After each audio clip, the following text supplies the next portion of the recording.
terinspirasi oleh sebuah band yang saat itu terkenal, band dari luar, itu namanya Deep Purple, kemudian ada Queen, kemudian Led Zeppelin, terus Rolling Stone. Saat-saat itu saya pengen ngeband.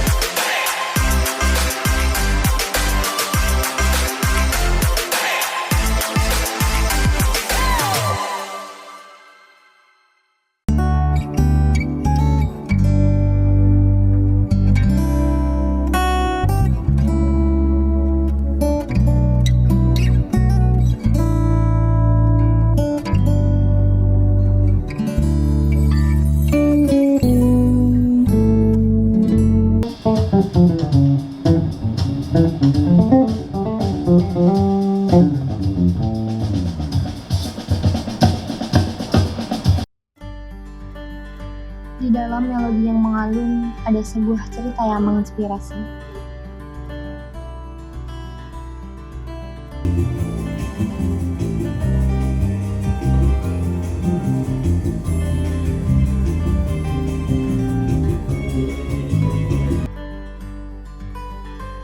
Saksikanlah kisah seorang musisi yang mempersembahkan harmoni hidupnya melalui dentingan bassnya yang memukau.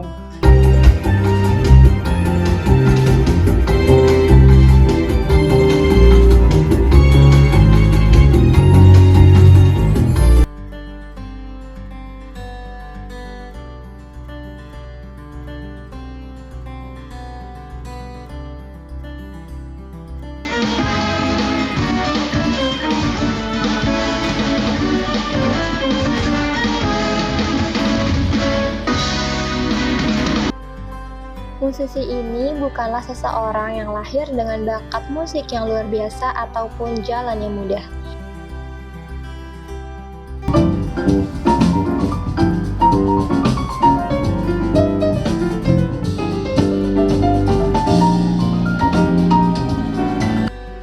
Dia berasal dari latar belakang yang sederhana, di mana mimpi seringkali tampak seperti bintang yang terlalu tinggi di langit malam.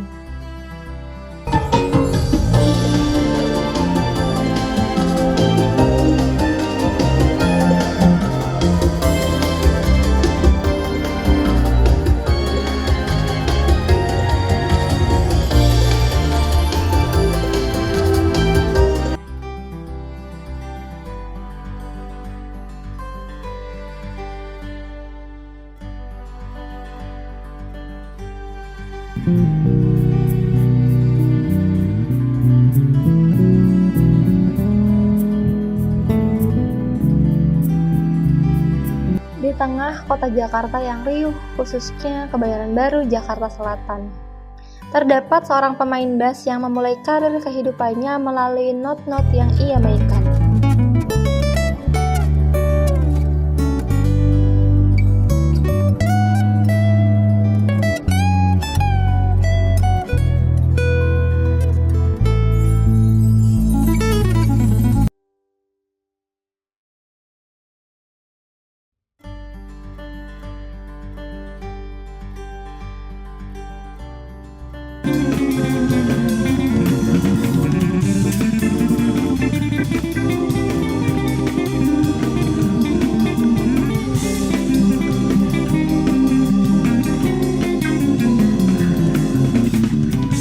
Indro Hadjodikoro atau yang biasa dikenal dengan panggilan Indro merupakan musisi kelahiran tahun 68.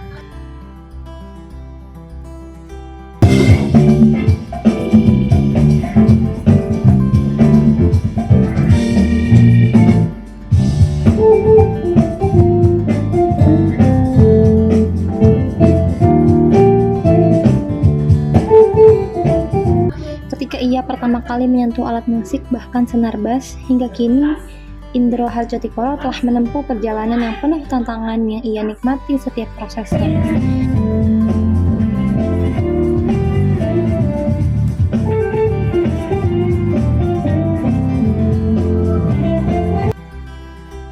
Ketika di saat-saat sulit, musik merupakan kekuatan baginya.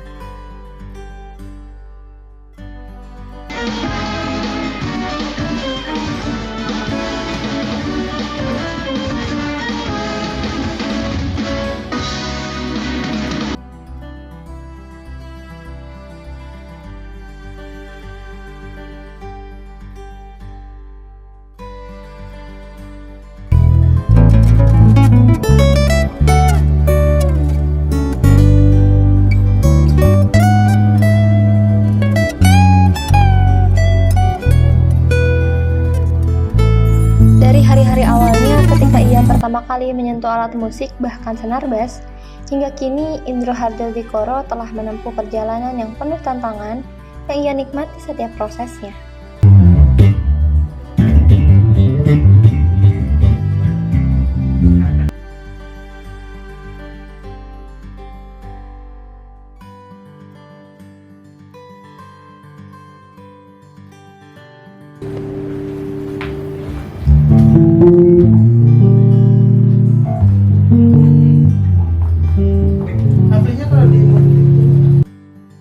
Beberapa karyanya sampai kini sudah tak terhitung banyaknya.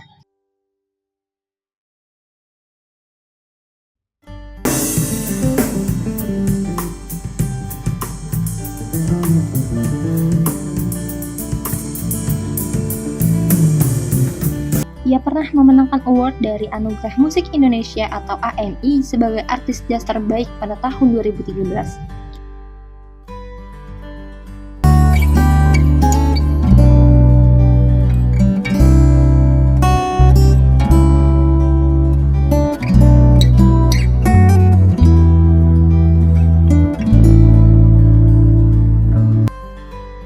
Dan banyak lagi nominasi lainnya yang masih berlanjut hingga saat ini.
Baik, kita tadi udah lihat-lihat ya di segmen pertama kalau misalkan Om itu adalah musisi yang sudah mencapai ranah profesional. Boleh diceritain nih, katanya Om itu belajarnya secara otodidak ya. Gimana sih caranya supaya bisa sampai di era sekarang ini menjadi profesional? Oh ya, sebenarnya otodidak atau belajar studi di sekolah itu juga ada yang membuat perbedaan. Mungkin tergantung musisi atau orang tersebut. Jadi kalau sebenarnya bidang apa aja, kalau kita melakukannya dengan tekun dan benar-benar serius, itu akan ada poin yang tertentu, yang goal yang dituju pasti akan terlaksana, tercapai. Jadi kalau otodidak mungkin dia lebih mengutamakan pengalaman, karena pengalaman saya itu saya mulai dari SD. Saya sudah main gitar, kemudian ikutan festival vokal group, kemudian di SMP saya mulai mengaransemen vokal group, saya memimpin sebuah vokal group. Kemudian di SMA saya juga udah jadi pelatih vokal group untuk SMA lain dan SMA saya sendiri. Nah di situ saya mulai tertarik untuk main sebuah grup band gitu, karena saya terinspirasi oleh sebuah band yang saat itu terkenal, band dari luar, itu namanya Deep Purple, kemudian ada Queen, kemudian Led Zeppelin, terus Rolling Stone. Saat itu saya pengen ngeband.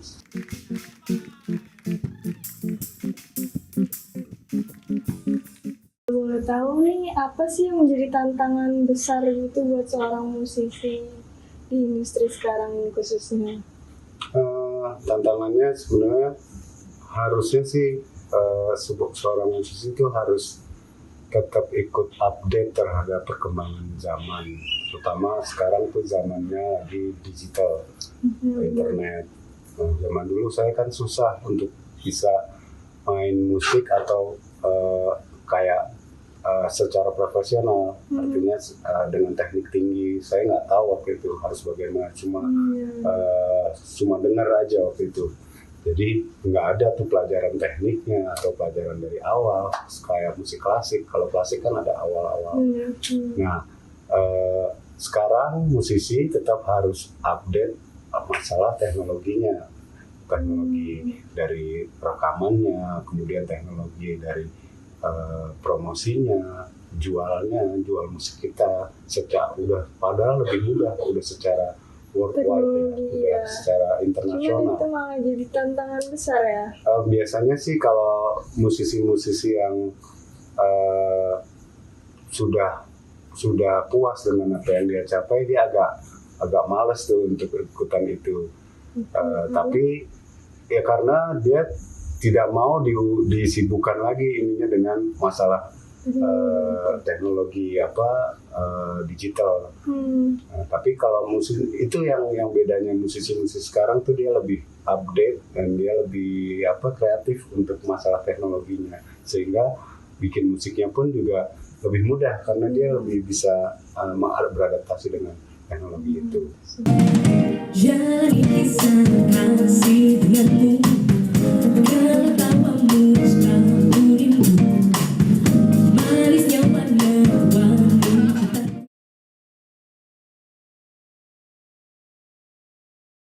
Nah, di situ saya bertemu dengan musisi-musisi baru yang mau belajar sama saya khususnya atau belajar musik pada institusi itu. Saya waktu itu ngajar jadi dosen di sebuah institusi musik. Nah, dari situ saya tahu perkembangan musik yang sekarang dari murid-murid saya. Nah, sama-sama belajar. Sama-sama belajar karena musisi atau apapun bidangnya harus belajar sampai akhir hayat itu. Nggak bisa kita ada satu titik poin kita puas karena masih banyak lagi yang kita nggak tahu tuh. Nah, saya sudah melakukan ngajar, kemudian bikin sebuah band. Waktu itu band saya tahun 80 akhir itu Halmahera. Waktu itu Halmahera itu menang festival band Explosion zaman itu tahun 87. Kami juara dan di situ kita dapat spot untuk ngisi acara di TV yang setiap minggu. Waktu itu acara gitar remaja. Kami menggantikan band yang senior kami, waktu itu band Karimata sebelumnya. Kami menggantikan band itu di acara TVRI yang TV-nya memang cuma satu dulu, nggak ada TV-TV lain. Berarti pasti ditonton ya? Pasti ditonton seluruh Indonesia. Nah, kemudian dari situ kami ngumpulin duit untuk membuat sebuah rekaman grup itu. Karena waktu itu rekaman harus sewa studio, beli pita, karena dulu nggak ada digital. Jadi beli pitanya itu dulu 900.000 kalau mahal sekali zaman itu. Betul. Nah, dari ngumpulin duit itu kita rekaman, baru rekaman pakai kita ngikutin industri, yaitu dengan vokalis. Waktu itu band Halmahera itu sebenarnya band instrumen, band ya fusion gitu. Nah, tapi karena kita harus ikutan industri, kita pakai penyanyi dan aransemen atau kompos lagunya pun juga nggak terlalu jelimet, harus agak pop, agak ringan didengar supaya pendengar juga bisa itu menikmati. sesuai tren juga ya. Sesuai tren zaman itu. Menjadi nyata.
kembali lagi tadi kita sudah ngobrol-ngobrol bersama Om Indro Harjodikoro yang itu adalah musisi otodidak yang profesional.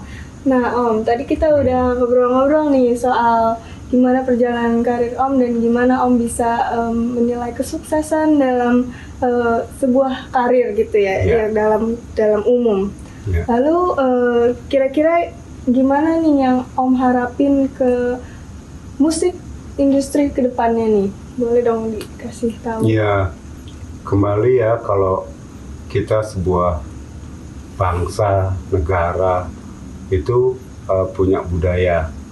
Nah, tapi tidak menutup kemungkinan kita harus punya jati diri atau absorb lah sebagai barrier untuk dapat budaya-budaya dari luar. Yang bagus kita ambil, yang jelek kita jangan ambil. Nah, kalau saya melihat sekarang nih dengan era yang digital, itu semua masuk ke negara kita, ke bangsa ini, sehingga kadang-kadang, bukan kadang-kadang, kebanyakan masyarakat Indonesia tuh belum siap dengan itu, dengan budaya itu, atau karena kita punya dulunya ini kan kita tuh Nusantara yang banyak-banyak suku-suku bangsa, dan nggak semua suku bangsa itu sama ininya budayanya. Nah, ketika kita dapat globalisasi, dapat pengetahuan, teknologi, dan apapun yang dari luar yang dengan gampang kita lihat di internet, nah itu kita harus pandai, harus cerdas bahwa negara kita, bangsa kita itu justru lebih berbudaya daripada bangsa barat atau bangsa lain, karena kita dulu United Kingdom, kita negara, kita bangsa yang banyak kerajaan gitu. Justru kita ini yang United Kingdom, kita harus lebih pinter, lebih cerdas, dan lebih mengetahui jati diri kita sendiri tuh, bahwa kita tuh bangsa yang beradab gitu. Kalau bisa untuk dunia musik, hiburan, itu tetap kita harus mengedepankan jati diri bangsa kita. Jadi jangan lupakan itu. Nah, dengan adanya teknologi itu, boleh kita belajar di luar tentang musik, tentang frekuensi, tentang energi, itu boleh. Tapi ketika kita balik ke bangsa kita harus membuat karya yang dengan apa adanya kita, bahwa kita tuh darahnya tuh darah bangsa Indonesia.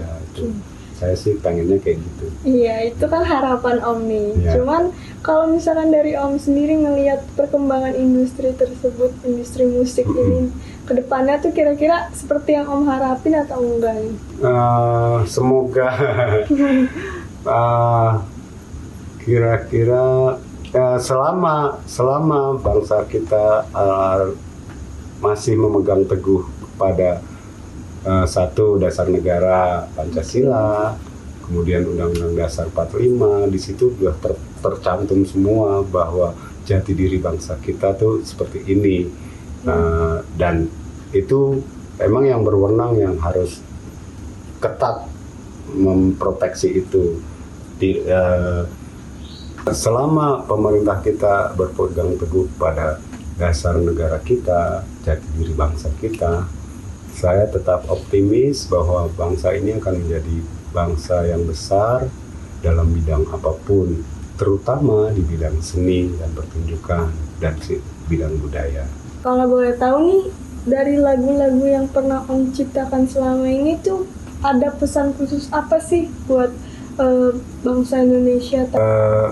Saya sebenarnya waktu itu udah bikin album atau karya sendiri, itu saya mulai dari tahun 2001, 2002. Itu saya ngumpulin lagu saya itu instrumen, karena entah saya nggak bisa bikin lirik, tapi sebenarnya bisa, itu percaya diri saya aja yang nggak percaya diri. Tapi saya lebih senang bikin lagu itu instrumen, karena di situ bisa luas jangkauannya, dalam arti mengartikan lagu tersebut. Persepsinya ya, Persepsinya bisa orang lebih bisa luas. Nah, Bebas. setiap dari pertama karya saya waktu itu cuma mengungkapkan bahwa setiap musisi, setiap seniman itu harus mengungkapkan karya atau dari isi hatinya itu dengan bebas. Itu sepanjang kita punya kita punya jati diri tadi, atau kalau dalam hal ini pribadi punya iman, punya kepercayaan, keyakinan. Ya, bebas-bebas aja berkarya, karena sebuah karya musik khususnya itu tercipta untuk membuat vibrasi kepada yang lain yang mendengarkan. Jadi kalau zaman dulu ya, musik itu memang kan sebuah satu terima kasih kepada pencipta, bahwa dulu tuh kalau di zaman dulu orang-orang di hutan atau di sawah mereka panen, itu dia mainkan musiknya dengan lumbungnya, ubrang, itu terciptanya musik karena ucapan syukur aja. Nah, itu yang saya bikin album dari tahun itu sampai sekarang udah 10 album. Itu saya tetap ininya tuh, motifnya tuh ucapan rasa syukur saya yang sudah diberikan ke talent yang kebiasaan saya, yaitu dengan musik. Saya hidup dari musik, saya menghidupi keluarga dari musik itu. Tapi itu selalu album-album yang saya bikin tuh ucapan rasa syukur aja. Ucapan rasa syukur. Oke Om, segmen 3-nya udah hampir berakhir nih Om. Kasih dong satu kalimat pesan untuk menginspirasi para pemirsa yang nantinya akan nonton nih Om. Oke. Untuk musisi khususnya, tetaplah satu, untuk jadi musisi yang profesional, satu harus tetap pada jati diri, jadi diri sendiri, jangan jadi orang lain. Kemudian 2, bertanggung jawab.